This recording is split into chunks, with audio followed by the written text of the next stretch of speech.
हाँ बच्चों, हम लोग रेकरिंग देख रहे थे और रेकरिंग में आसान आसान क्वेश्चन हम लोग पार्ट वन पार्ट टू में देख चुके थे। अब हम लोग को देखना है कि कुछ टफ क्वेश्चन जो कि 9th 10th में आते हैं, है ना, उस तरह के। और कम्पिटिटिव एग्जाम में तो सारे आते हैं। कम्पिटिटिव एग्जाम में तो ये सारे क्वेश्चन ऑलरेडी पहले से ही पूछे गए हैं। जो आपका पीडीएफ है वो सारा कम्पिटिटिव क्लासेज का ही पीडीएफ है। कम्पिटिटिव में ये सारे क्वेश्चन पहले से ही पूछे गए हैं, है ना। तो आज हम लोग इसी सीरीज को आगे बढ़ा रहे हैं और इसमें क्वेश्चन नंबर 3 तक हम लोग देख चुके थे। क्वेश्चन नंबर 4 देखना है।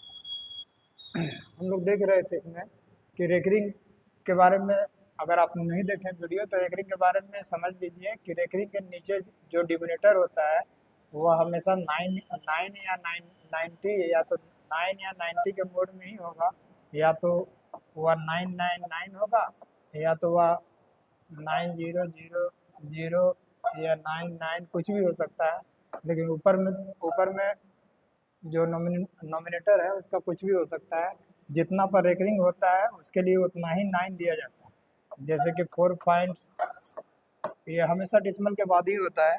डिसमल इसको लिखना है तो 457 लिखे, बटा हम लोग 999, तीनों पर रेकरिंग है, तीनों पर रेकरिंग लिख दिए। 457 है, अगर 7 पर केवल रेकरिंग है तो 1 पर रेकरिंग हो गया। इस पर 2 डिसमल के बाद 2 अंक पर रेकरिंग नहीं है तो ये दोनों पर रेकरिंग नहीं होगा और इसमें से 45 घटेगा भी। यही इसका बेसिक ट्रिक है जिससे हम लोग को सारे क्वेश्चन को बनाना होता है। बाकी तो क्वेश्चन का पैटर्न आपको स्क्वायर के रूप में भी पूछ सकता है, रूट के रूप में भी पूछ सकता है, रेकरिंग के रूप में भी पूछ सकता है, क्यू के रूप में भी पूछ सकता है, बहुत सारे रूप में पूछ सकता है कम्पिटिटिव का क्लासेज में। तो इससे सारा क्वेश्चन तो ऑलरेडी आया हुआ है। अब हम लोग देख रहे हैं कि एक रेकरिंग भी दिया है और डिवाइड भी दिया है। इसको हम लोग हल करें तो क्या लिखें? ये तो नीचे 99 होगा, इसके नीचे 99 होगा अगर रेकरिंग हटेगा तो। अब 99 होगा तो इसको हम लोग 100 और 105 बाई 99 लिख सकते हैं। इसको हम लोग 36 बाई 99 लिख सकते हैं। इसके नीचे क्या है? 35 है। 35 पर भी रेकरिंग है तो 35 बाई भी 99 लिख सकते हैं। 11/9 तो 11/9 दिया है। अब ये नीचे वाला तो सब उलट के ऊपर जाएगा तो ऊपर से कटेगा, ये तो 99 से कटेगा, ये इससे ये कट जाएगा। हाँ, इससे तो ये मल्टीप्लाई होगा, सॉरी, ये तो 11 रहेगा ताकि ये तो इसी के टर्म में रहेगा, इससे ही कटेगा 11 बार में। 11 अब 35 बच गया तो इससे ही कट गया 3 बार में। अब तो कुछ कट नहीं रहा है तो 108 ऊपर हो गया, नीचे कितना हो गया? 11 इंटू 11, 121, यानी आंसर जो है हमारा ए आ गया। तो इस तरह के क्वेश्चन को अधिक से अधिक आप प्रैक्टिस कीजिए या इसी क्वेश्चन को 2-3 बार बनाइएगा तो आपको आसानी से क्वेश्चन एग्जाम में बनने लगेंगे। बहुत भारी क्वेश्चन नहीं होता है, थोड़ा सा आपको हल करने की ज़रूरत है, थोड़ा सा हल कीजिएगा आपसे हो जाएगी। चलिए अब हम लोग आगे देखते हैं, है ना। 14 तक देख लिए हैं, अब हम लोग 15 से देखते हैं, है ना। अब हम लोग 15 से देख रहे हैं। 15 क्वेश्चन कहाँ कह रहा है कि अभी रेकरिंग का स्क्वायर दिया है, इसका स्क्वायर दिया है, इस तरह का क्वेश्चन दे दिया है। इसका ऑप्शन ही अंदर चला गया है। चलिए ठीक है, अब हम लोग देख रहे हैं कि इसको क्या लिख सकते थे। इसको तो हम लोग 1/9 लिख सकते हैं। 1/9 का स्क्वायर ऑब्लिक 1 - 9 है तो 9 लिख सकते हैं, इंटू फिर इसका भी स्क्वायर है। और रेकरिंग देख रहे हैं कि रेकरिंग केवल आपका 6 पर दिया हुआ, 1 पर नहीं।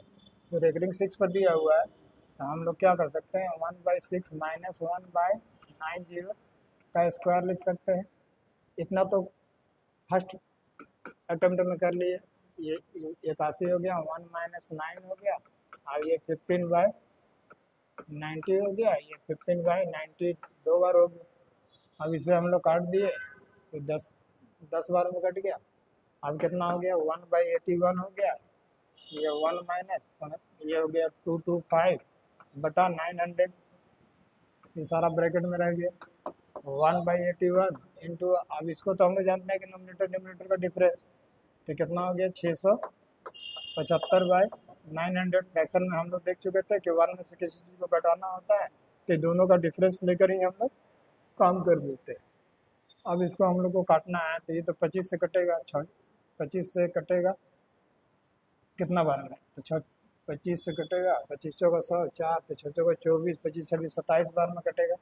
ये 25 से कटेगा, 25 चौका 100, 9 चौका 36 बार में कट गया।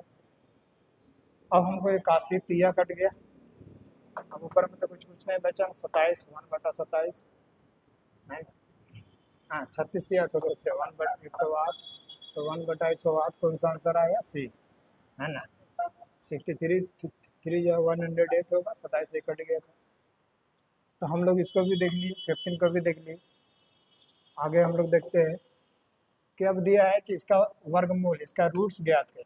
वर्गमूल मीन्स रूट्स ज्ञात करें, माने 0.4 का वर्गमूल ज्ञात करें। तो 0.4 का वर्गमूल निकालने का मतलब क्या है कि 0.4 का रूट्स दिया हुआ है, क्वेश्चन तो यही दिया हुआ है।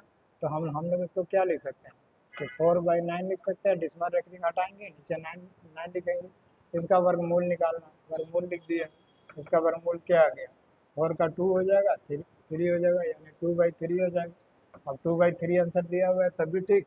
अगर आंसर डिस्मल में भी दे सकता है, 0.6666, इसको रेगरिंग में भी दे सकता है ना, कि 0.6 हो जाएगा। तो इस तरह से हम लोग जो वर्गमूल निकाल लें उसको रेकरिंग में चेंज करेंगे, तो उसके रेकरिंग में मान अलग से हमारा आएगा।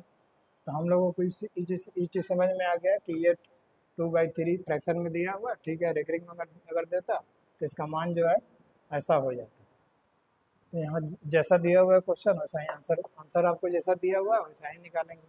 इतना का घनमूल ज्ञात करें। अब घनमूल माने क्या होता है, क्यू रूट्स। ये क्यू रूट्स घनमूल ज्ञात करें। अब क्यू रूट्स हमको निकालना है, तो 0.9 का यही क्वेश्चन दिया है। तो इसको रेकरिंग और डिस्मल हटाए तो 9/9 हो गया। इसका हमको क्यू रूट्स निकालना है, 9 से 9 काटे 1, और वो 1 का क्यू रूट्स कितना होगा, 1 ही होगा। तो आंसर आ गया हमारा 1। तो अभी तक तो काफ़ी आसान क्वेश्चंस हमको देखने को मिल रहा है। केवल आपको इस सब क्वेश्चन से भेंट होना चाहिए, आपको नज़र में आना चाहिए कि इस तरह के क्वेश्चन रेकरिंग में बनते हैं। और कॉम्पिटिटिव एग्जाम में सब क्वेश्चंस बहुधा मात्रा में पूछे जाते हैं, ज़्यादा से ज़्यादा मात्रा में पूछे जाते हैं। इसलिए ये सब क्वेश्चन आपके नज़र से गुजरा हुआ रहेगा, तभी आप इसको आसानी से बना सकते हैं। और नहीं तो कोई सब क्वेश्चन अचानक देखिएगा एग्जाम में, तो फिर आपको समस्या हो जाती है कि कैसे क्वेश्चन बनेगा। चलिए 18 देखते हैं।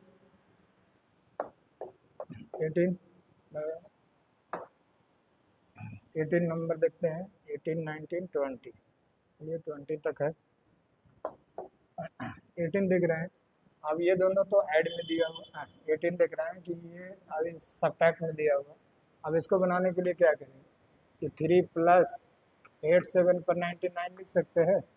यहाँ तक तो कोई दिक्कत नहीं होना चाहिए। ये माइनस में है तो माइनस में माइनस दे देते हैं, और माइनस वाले चीज़ को हम लोग हमेशा ब्रैकेट में लिखते हैं।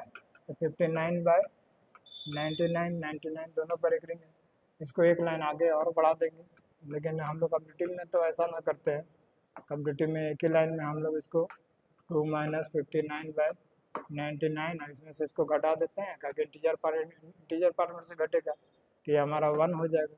ये 99 हमारा एलसीएम आ गया, इसको हम लोग घटाए तो 9 8 16, ये हो गया 6 और 2 8 28 हो गया। अब इसको जोड़ दिया तो 127/99 हो गया। ऐसा आंसर नहीं दिया है, आंसर रेकरिंग में दिया है। तो रेकरिंग में आंसर दिया है तो हम लोग 1 लिख सकते हैं, 0.28 पर रेकरिंग, ऐसा लिख सकते हैं हम लोग। ताकि ये तो 99 है, ये जब 99 है, ये दोनों हम तो इस पर तो रेकरिंग आराम से हम लोग दे सकते हैं। क्लियर, यहाँ तो कोई समस्या हो। जैसे क्वेश्चन आसान होता है, ये तो केवल प्रोसेस आपके लिए बताया, नहीं तो अगर कॉम्पिटिटिव एग्जाम की तैयारी कर रहे हैं तो डायरेक्ट आपको इस सब क्वेश्चन को बनाना होगा कि 3 है तो इसमें से 2 गया तो 1 बच गया। अभी इसमें से जाएगा तो 28 बच जाएगा। रेकरिंग में आंसर दिया हुआ है, रेकरिंग में आंसर दिला जाएगा। ये सब टफ क्वेश्चन नहीं होता है, सब आसान क्वेश्चन होता है, केवल नज़र से गुजरना चाहिए। और बच्चों को रेकरिंग में काफ़ी समस्या होती है। उसी तरह ये क्वेश्चन को हमको बनाना है, 90 नंबर क्वेश्चन को। तो हम लोग क्या करें, पहले तो ये दोनों को जोड़ लें कि 7 और 5 12 हो गया, हाँ, बटा 4 और 2 6 हो गया, और 5 और 3 8 हो गया, है ना। रेकरिंग का तो मतलब यही है। अब इसमें से घटा देना कितना, तो हमको 2 13 इसको इसको केवल घटा देना, ठीक है। इसको घटा देना है तो हमको इसमें से ये तो 99 होगा, 99 वाला इंटीजर पार्ट तो इंटीजर पार्ट में सारा दिया ही हुआ, तो ये हो गया 3, ये हो गया 7, ये हो गया 10, है ना। तो 10.73 यहाँ उल्टा लिख दिया